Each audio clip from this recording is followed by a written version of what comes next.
Winter clouds roll low over the Brittany coast. Iron grey, heavy, and bruised with the promise of storm. Fishermen in the tiny port towns swear the sea itself grows restless when evil walks the land. And in 1940, evil marched into France wearing field grey uniforms. But in this isolated corner of northwest France, the Germans would discover something unexpected. Something that had been here long before them. Not soldiers, not commandos, a nun. A woman who would become one of the most elusive saboteurs in Nazi-occupied Brittany. A ghost in a habit. A whisper in the vineyards, a shadow moving under the moonlight. Her name was Sister Hélène du Rivery, and this is her story. Before we dive in, a quick favor, hit the like button and subscribe. Your support helps the channel reach more viewers and keeps videos like this coming. The Germans entered Brittany in June 1940 with ruthless efficiency. Armored columns rolled past convents, churches, and farmhouses as if crushing centuries of quiet tradition beneath their tracks. Resistance was scattered, chaotic, and often suicidal in these early days. At the convent of Saint-Cécile, perched atop a wind-swept hill near Auray, the nuns watched German trucks rumble past like steel beasts. Inside the chapel, candlelight trembled. Sister Hélène du Rivery knelt in silence, a woman in her late 20s, born into a modest Breton family, raised in faith and discipline. But faith alone would not protect her homeland. Her calm shattered the moment the Germans requisitioned the convent as a logistical post and installed sentries inside the courtyard. That night, as the nuns gathered in the refectory, the air vibrated with fear. Sister Louise, a young novice with trembling hands, says nervously to Hélène, "The soldiers, they watch everything. We're trapped here." Sister Hélène du Rivery, the convent's quiet but fiercely determined nun, replies in a steady whisper, "We are not trapped, not yet." Her words were not bravado, not comfort. They were an assessment, because she had already noticed something the Germans had overlooked, the convent's underground storeroom, and the narrow passage behind it leading into an abandoned tunnel system once used by salt smugglers, a perfect hiding place, or a perfect escape route. Either way, she knew it would not remain untouched for long. One evening, while carrying firewood along the rear wall of the convent, Hélène paused. Someone was there, standing just outside the stone fence. A rustle, a quick whistle, 3 short notes, not German.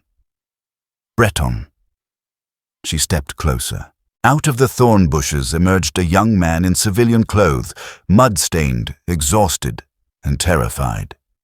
His breathing was ragged, but his eyes burned with desperation. Jean Corbel, a courier for the local resistance cell known as Liberté Nord, speaks quickly in a hushed voice. "Please, I need shelter. The patrols are everywhere." Sister Hélène du Rivery, keeping her voice calm and low, says, "Come, move quietly. The soldiers drink this hour." She hid him beneath sacks of grain in the convent's root cellar. Then she slipped back upstairs, her breathing steady, her mind racing. A line had been crossed. There was no turning back now. That night, during inspection, a German sergeant strode into the hall, boots clicking, eyes cold. Sergeant Klaus Reiner, a strict and suspicious member of the garrison, says to the nuns in a harsh, clipped tone, "We have reports of resistance movement near this area. Cooperation is expected." Hélène kept her hands folded, her gaze calm. The sergeant stepped closer, dangerously close. Sergeant Reiner continues in a low threat, "If any of you hide enemies of the Reich, I will find out." But he didn't. Not that night. When dawn came, Jean Corbel escaped through the smuggler's tunnel. Before leaving, gripping Hélène's hand with urgency, says, "You saved my life. If you ever need the resistance, give this signal." He tapped a pattern on the stone, One short, one long, two short. Then he vanished into the mist.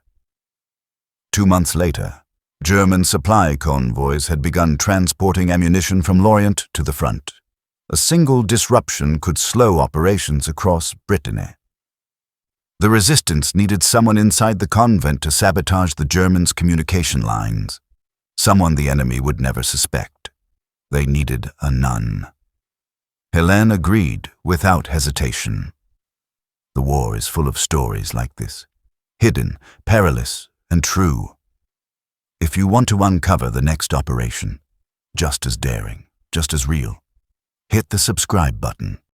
It helps us grow, and we'll bring you more incredible verified war stories in return. The war didn't end here. On a cold December night, she moved through the courtyard carrying a basket of laundry. The German sentry barely looked at her. Her heart hammered as she reached the telegraph line running into the communications hut. She dropped the laundry basket, kneeled, removed a small pair of shears hidden in her sleeve. The wind howled, drowning out the faint snap as she cut the wire. Within seconds, alarms erupted.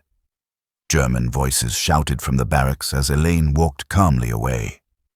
Private Otto Fels, a nervous young sentry, shouts in panic to his superior, "Herr Feldwebel, the line, it's dead. Someone has cut the line." Helene slipped around the corner before anyone noticed the nun disappearing into the darkness. The Germans blamed partisans. They never suspected the silent woman who cleaned their dishes. But Brittany was awakening, and the Saboteur. None had begun her work. Her involvement deepened. She carried messages, she hid fugitives, she memorized troop schedules and passed them to the resistance, and she did it all under the Germans' noses. One evening, she overheard a chilling conversation outside the convent kitchen. 2 Gestapo officers had arrived from Rennes, investigating a suspected resistance network. Officer Helmut Gross, a cold and methodical Gestapo agent, says to his colleague with quiet certainty, "The network is close. Someone inside this village is helping them." Officer Dieter Hahn, younger and ambitious, replies with a low voice, "Then we squeeze the village until someone breaks." Helene carried their voices like poison in her veins. That night she traveled through the smugglers' tunnel to a farmstead used as a resistance safe house. There she met Marcel Lecuyer, one of the most active resistance leaders in the Morbihan region. In the dim candlelight of the barn, he studied her, this serene woman in a habit who had cut communication lines under the enemy's nose. Marcel Lecuyer, hardened by years of clandestine war, says in a gravelly whisper, "You risk everything, sister. If they catch you—" Sister Helene du Rivary interrupts softly but firmly, "If they catch me, I will say I acted alone. Your men must survive." He stared at her and realized she was not merely brave, she was resolute. By 1944, Allied forces were preparing for the invasion of France. For the Brittany resistance, disrupting German artillery convoys was critical. Helene was asked to guide a sabotage team through the rear orchards of the convent, the only safe route.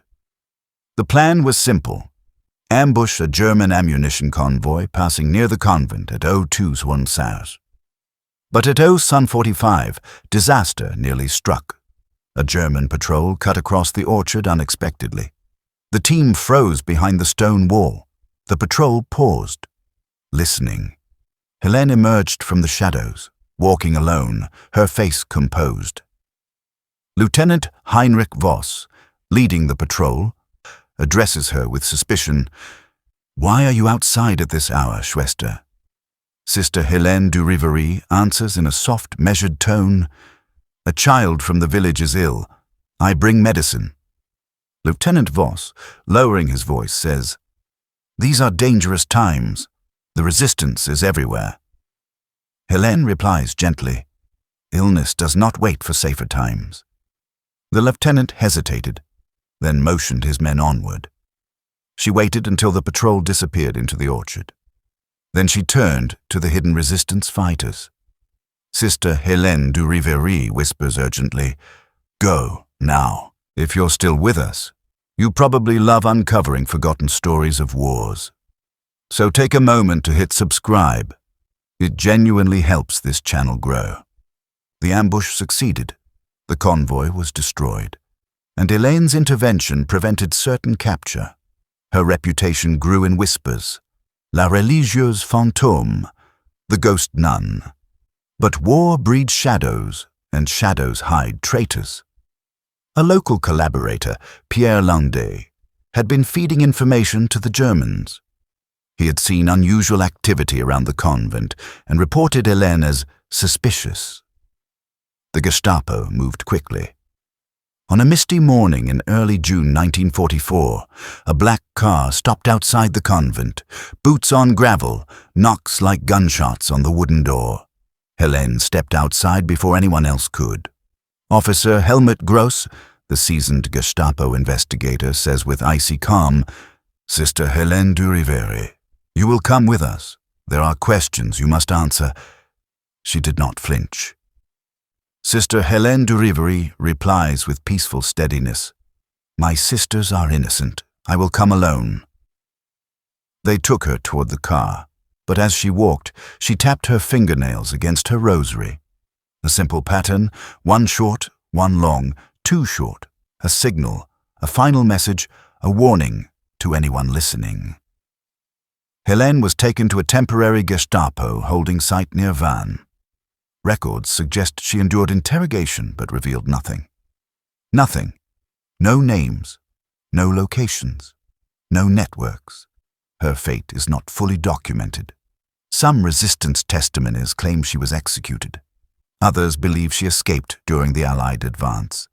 But what is certain is this: her warning saved dozens. Resistance units evacuated safe houses, destroying documents and dispersing into the countryside. When the Germans raided them, they found nothing.